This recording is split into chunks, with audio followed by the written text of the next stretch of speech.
Welcome everyone. आज है Sunday. हो रहे हैं रात के 12:30 बजे हैं अभी। और गोल्ड में एक ट्रेड ने रनिंग छोड़ा था। और तो वो हमारा इस वीक में कितना प्रॉफिट बना कितना लॉस बना वो मैं आपको दिखाता हूँ। तो सबसे पहले हमने ट्रेड लिया था गोल्ड में, जहाँ पर कि 27 तारीख को हमने ये ट्रेड लिया था। और ये ट्रेड में हमें 88 डॉलर का प्रॉफिट हुआ है, जिसमें कि हमने $40 का लॉस लिया था, मतलब एसएल लिया था, और 1:2 का टारगेट हमने हिट किया था। ये जो दो ट्रेड आपको दिख रहे हैं बीटीसी में, इसमें हमने ब्रेक इवन पर हमें क्लोज करना पड़ा, क्योंकि जो प्राइस था वो हमारे 1:2 का ही मैंने टारगेट रखा था, बट वो एक जस्ट एक स्विंग के नीचे हमारा हमारा टारगेट था, और प्राइस उस स्विंग को रिस्पेक्ट करके ऊपर चली गई।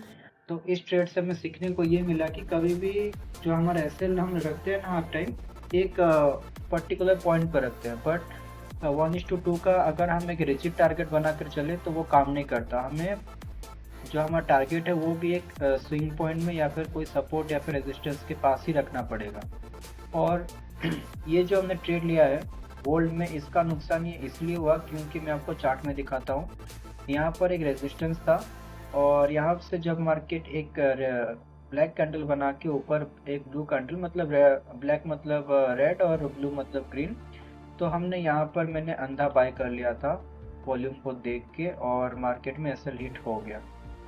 मैंने 1:1.5 का ही टारगेट रखा था, जस्ट इसके ऊपर ही। कि ये जो ग्रीन कैंडल बना, ये किस रीज़न से बना मुझे नहीं पता। ठीक है, कोई बात नहीं। मुझे यहाँ पर फॉलो थ्रू का वेट करना चाहिए था, क्योंकि अगर ये कोई फेयर वैल्यू गैप से आती तो शायद में ये ट्रेड चल जाता, बट ये एक रैंडम सा मूव है। तो अगर इसको चलना होता तो एक और फॉलो थ्रू कैंडल देता।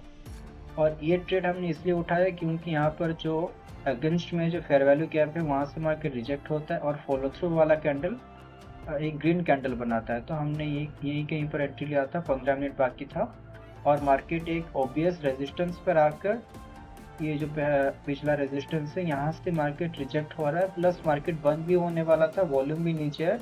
तो मंडे तक ये शायद हमारा टारगेट दे सकता है, और इस बार हमने कोई गलती नहीं की। मैं चाहता तो इसको यहाँ पर 1:2.5 का भी रख सकता था, पर नहीं।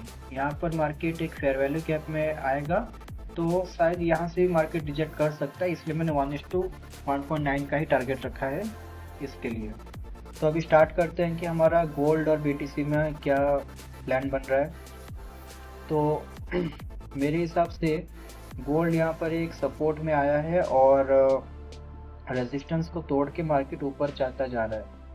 और अगर हमें मंडे में यहाँ पर एक रिजेक्शन मिलता है और बाई साइड में फॉलो थ्रू कैंडल मिलता है विद अच्छा सा वॉल्यूम लंदन या फिर न्यूयॉर्क सेशन में, तो हम बाई साइड की ओर ही जाएंगे। और बीटीसी में बहुत अच्छा ट्रेड बन रहा है कि यहाँ पर एक रेजिस्टेंस है बहुत स्ट्रॉन्ग वाला। मार्केट यहाँ से पहले इतना गिरा था, और अभी मार्केट यहाँ से बहुत वीक बिहेव कर रहा है, क्योंकि अभी वीकेंड है तो ये मूव तो ऑब्वियस है। बट अगर हमें मंडे को कोई शार्प अप मूव यहाँ से मिलता है वॉल्यूम के साथ, तो हम एक पुल बैक के साथ यहाँ पर भी बाय कर सकते हैं। तो बीटीसी और गोल्ड दोनों में ही मैं बाय साइड में हूँ। और अगर ये ट्रेड चल जाता है गोल्ड वाला, तो हम अपने फंड $200 की प्रॉफिट में आ जाएंगे। और हमें फेज़ 1 पास करने के लिए $600 मतलब 6%, और फेज़ 2 पास करने के लिए भी 6% का नीड होता है। तो देखते हैं कि ये कितने टाइम में हमारा अचीव होता है। और यही था मेरा मंडे का एनालिसिस और मेरा करंट अकाउंट का जो स्टेटस है। Thank you for watching.